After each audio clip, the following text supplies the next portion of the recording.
The galaxy didn't panic when humanity cracked faster than light travel. It didn't panic when Earth's fleets multiplied faster than economic models said was reasonable. It didn't even panic when humans won 3 border wars in a decade without asking the galaxy councils for permission. The galaxy panicked when Earth went quiet.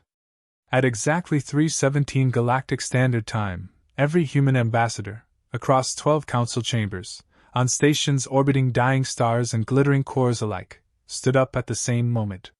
No anger. No ceremony. No speeches written to soothe fragile egos. They placed identical black data slabs on the tables. Then they walked out. No guard stopped them. No one dared. The slabs activated 10 seconds later. A single sentence appeared, translated flawlessly into every known language. Earth hereby withdraws from all galactic treaties, obligations, and moral restraints. Do not follow. Laughter rippled through the chambers. At first, Ambassador Croth of the Valorian hegemony clicked his mandibles in amusement. Posturing. Humans thrive on drama. Several delegates agreed. Humans were loud. Emotional. Prone to exaggerated gestures and symbolic nonsense. They would cool off. They always did. 12 minutes later, the laughter died. Every hyperlane beacon surrounding the Sol system went dark, not destroyed, not sabotaged, but removed. Surgical extractions. Perfect timing. No debris fields. No energy signatures. The roads into human space had been ripped out of reality. High Speaker Delos, ancient even by galactic standards, felt something cold settle into his crystalline core. He had seen this once before, thousands of years ago, when a predator species sealed its borders. That, he said quietly, is not a tantrum. The councils demanded explanations. They received none. Trade convoys bound for Earth vanished at the border and reappeared days later with their crews alive, unharmed, and shaken. Their holds were full. Their navigational logs wiped clean. One captain summed it up before collapsing from exhaustion. They escorted us out, politely. Human space became a void. Sensors returned static. Probes failed. Listening arrays heard nothing but cosmic background noise. Earth had not closed its doors. Earth had erased them. On a dead moon orbiting a red dwarf far from Sol, Admiral Elias Crow stood before the United Earth War Council. He wore no decorations. No uniform markings. Just a black coat and the weight of too many funerals. Around him sat retired generals, civilian defense ministers, engineers with burned scars, and politicians who had learned, too late, that votes had consequences. Crow's voice was calm. That frightened them more than shouting ever could. For 47 standard years, he said, we tried diplomacy. A hollow flickered to life. Images filled the chamber, human colonies reduced to slag. Emergency beacons unanswered. Alien mercenaries laughing as they dragged survivors into the open. Crow didn't raise his voice. We filed protests. We requested investigations. We appealed to council law. The hollows shifted. Council chambers. Votes tallied. Motions denied. Outvoted. A general muttered. Dismissed, corrected Crow. A woman in civilian gray leaned forward, her jaw tight. The councils called it piracy. They called it unverified incidents, Crow replied. They called our dead statistical noise. Silence thickened. Crow gestured again. New footage appeared, peacekeeper ships observing from orbit while human cities burned. We learned something important, he continued. The galaxy does not fear violence. It fears inconvenience. A few grim chuckles followed. Crow straightened. They believe we need them. Their trade. Their approval. Their rules. He looked each of them in the eye. They're wrong. A projection of Earth appeared, scarred but alive. Shipyards hummed. Fleets moved with quiet efficiency. Designs no alien analyst had ever been allowed to see rotated slowly. What we're doing next, Crow said, is not war. A general raised an eyebrow. Then what do you call it? Crow smiled thinly. Withdrawal of consent. The plan unfolded without ceremony. No declarations. No mobilization broadcasts. No chest-thumping speeches for the public. Human fleets slipped into motion under total silence protocols. Ships powered by mass shadow drives, technology the councils had deemed too unstable, too dangerous, too human. Every vessel carried orders burned into their command cores. Avoid civilian casualties. Cripple military response. Leave witnesses alive. This was not conquest. It was demonstration. The first ships crossed beyond known charts, into regions the councils had neglected, exploited, or written off as irrelevant. Places where rules were thin and oversight thinner. Human commanders called them teaching zones. In one such system, a human captain watched alien traffic drift lazily between stations and thought of the colony world named Haven, burned to ash while council observers debated jurisdiction.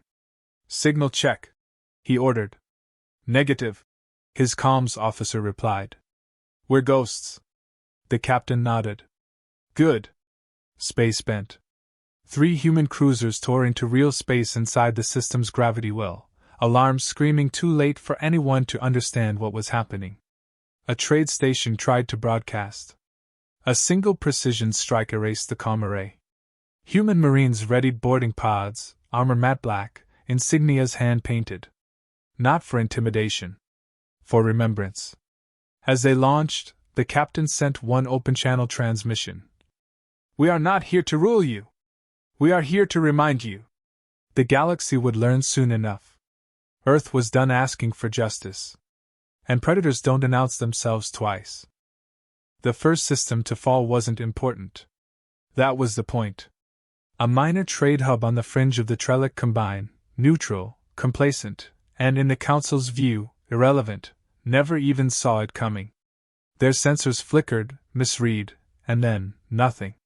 One moment, traffic flowed along routine lanes. The next, gravity screamed as mass shadow drives collapsed into real space inside the system itself. 3 human cruisers appeared less than 1,000,000 kilometers from the central station. The Trellick's orbital cannons spun uselessly, unable to target what sensors couldn't see. The station tried to broadcast a distress call. A human corvette fired once. The comm array vaporized. Then, across all channels, came a calm transmission, entirely unthreatening. We are not at war with you. Leave. The Combine froze. Hesitation had always been fatal. One Trellick captain screamed. You can't do this! The Councils. A Marine boarded the hull mid-sentence. Skull painted white, black armor streaked with scorches. Silence followed. Then, a single line. Councils don't apply anymore. Within 6 minutes, every military vessel in the system was disabled or drifting. Civilian ships escaped where possible. Human forces did not pursue. They stripped shipyards, harvested tech, and departed like ghosts. The galaxy reeled. The councils convened an emergency session. Panic was now a palpable odor, seeping through crystalline halls, echoing off bioengineered chambers. They are attacking neutral worlds! An emissary shrieked. No! Belosin toned, voice cold and final. They are harvesting infrastructure. Sanction them! A junior speaker demanded. Sanctions against a species that had cut all trade links and communications. Someone whispered, voice trembling. They're preparing. Then came the second strike, and this time, it was personal. The Keshri Dominion, a proud, expansionist empire that had voted against investigating the disappearance of 3 human colonies, celebrated a victory parade across their capital world. Civilians cheered. Fleet banners gleamed. The Council's own observers approved with nods. Humanity didn't attack civilians. They attacked arrogance. Ships erupted from folded space above the capital, engines burning blue-white like vengeful stars. Keshri defense grids fired blindly. Targeting systems scrambled under precise electronic warfare. A Keshri commander bellowed. Human fleet! Stand down! You are outnumbered! The human reply was instant. Crisp. Mocking. We counted. The battle was short. Brutal. Calculated chaos. Human vessels absorbed hits that should have crippled them and pressed forward. Boarding actions devolved into hallways of slaughter, rapid, efficient, terrifying. Human soldiers fought as if they expected to die and were annoyed when they didn't. Then came the twist. The humans did not glass the planet. Instead, they broadcast images, videos of executed human children from the Keshri raids, onto every system channel. A single, stark message accompanied them. Justice complete. We're leaving. The Dominion was left alive but shattered. Fear spread faster than any fleet could move. The galaxy realized something profoundly unsettling. Humanity was not here to conquer. Humanity was here to teach a lesson no council could legislate away. Elsewhere, civilian administrators muttered, fearful of what they didn't understand. They didn't even stay, one whispered. They didn't want territory, just balance. The galaxy, for the first time in its history, understood a terrifying truth. Humans were unbound by fear, logic, and expectation. And what they left behind was not war. It was reckoning. Every species that had ever underestimated humanity suddenly remembered every insult, every slight, every dismissal. Because the humans weren't done. Not by a long shot.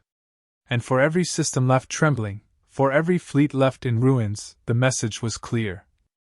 This is what happens when you think humans are predictable. The darkness of space was silent, but the echo of humanity's presence would haunt every council chamber for decades to come. The councils finally realized the full scope of the threat. A grand armada was assembled, 12 species, 5,000 warships, all converging near Sol's last known coordinates. Their goal: force humanity back into compliance, to remind Earth that no species could ignore the councils without consequence. They never reached Sol. Humanity had already anticipated the move. Deep space traps detonated light years away. Gravity mines folded entire fleets into themselves. False hyperlane beacons lured armadas into dead zones where human railgun platforms waited, silent and patient, their barrels gleaming like predator teeth in the void. The battle lasted hours, though the aftermath would echo for centuries. Human ships moved like wolves through a herd. They never lingered. They never engaged honorably. Command vessels were crippled first, then logistics ships, then morale centers. Entire fleets were dismantled before the enemy even understood what had happened. A council admiral screamed orders over open comms. "Why won't you fight honorably?" A human captain, voice rough and almost amused, answered, "We tried that. You voted against it." Boarding actions became nightmares.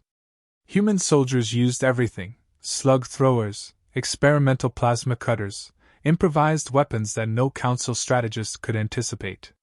They joked over squad comms. They argued about music playlists while clearing corridors of screaming aliens. Dark humor born from centuries of pain. One captured officer, trembling under a white-painted human helmet, asked the grizzled interrogator why Earth had gone this far. The human leaned close, cybernetic eyes glowing faintly. "You mistake us," he said quietly. "We didn't leave the galaxy because we hate you." A pause, then a smile, tired, sad, almost compassionate. "We left because we finally realized you were never going to stop hurting us. And we were done asking."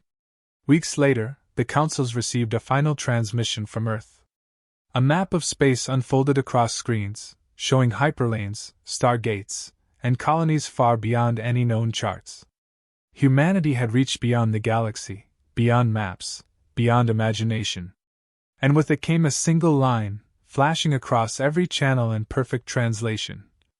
"You are no longer the biggest problem in the universe. We are handling that." The council stared at the void, suddenly very small. No species could ignore the truth. The humans were unchained, unbound, and infinitely patient. The first wave had been practice. The real game, whatever it was, had only just begun. For the first time in millennia, the galaxy felt fear that no vote, treaty, or fleet could extinguish. And humanity watched from the dark, silent, and deadly. The war ended not with a final battle, but with an absence. The Galactic Empire no longer existed.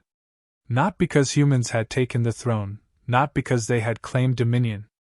No, it ended because the very idea of an empire, centralized, arrogant, unquestionable, ceased to function. Fleets scattered. Systems refused orders. Governors turned on one another. The bureaucracy collapsed under its own hubris. Humanity didn't occupy worlds. They didn't install puppet rulers or enforce taxes. They burned the throne. Literally. The Emperor's palace, a jewel of cruelty and excess, was turned into nothing more than molten slag floating in orbit. Instead, humans left warnings. Across the galaxy, new civilizations rising from the wreckage found cryptic messages etched into dead moons, orbiting satellites, and abandoned starports, sharp, witty, terrifying, unmistakably human. We prefer peace. But we are very, very good at war. The galaxy learned restraint the hard way. Every ambassador arriving at human-controlled spaceports was greeted politely, respectfully, but always with that plaque, always with that message. And every civilization knew that humanity's patience had limits. Limits they had tested, and crossed, at their own peril. Years later, an alien scholar asked a human veteran why they had gone to such lengths. Why they had turned every system into a stage for retribution and demonstration. The veteran, older now, lined with scars and haunted eyes, gazed at the stars. The silence stretched, heavy and deliberate. They didn't just attack us, he said quietly. They tried to define us. To tell us what we could and couldn't be. Who we could be. And we decided we'd send a definition back. The scholar shivered. And the casualties? The veteran smiled, bitter and dark. Collateral. Sometimes necessary. But the message was priceless. Humanity had rewritten the rules of engagement. They had shattered the illusion of invincibility the galaxy had placed on itself.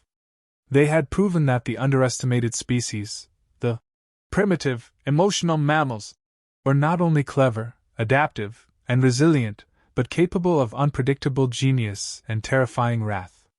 In quiet systems, decades later, old imperial relays sometimes flickered to life. They looped endlessly, an echo of the human's first warning, the one everyone ignored, the one too late. This is your only warning. Run for your lives. The galaxy ran. And humanity? They watched, laughed, rebuilt, and remembered. Because war, when necessary, was an art form. And humans were masters of it. The legend endured. Not as conquerors, not as rulers, but as a species the galaxy would never dare to underestimate again.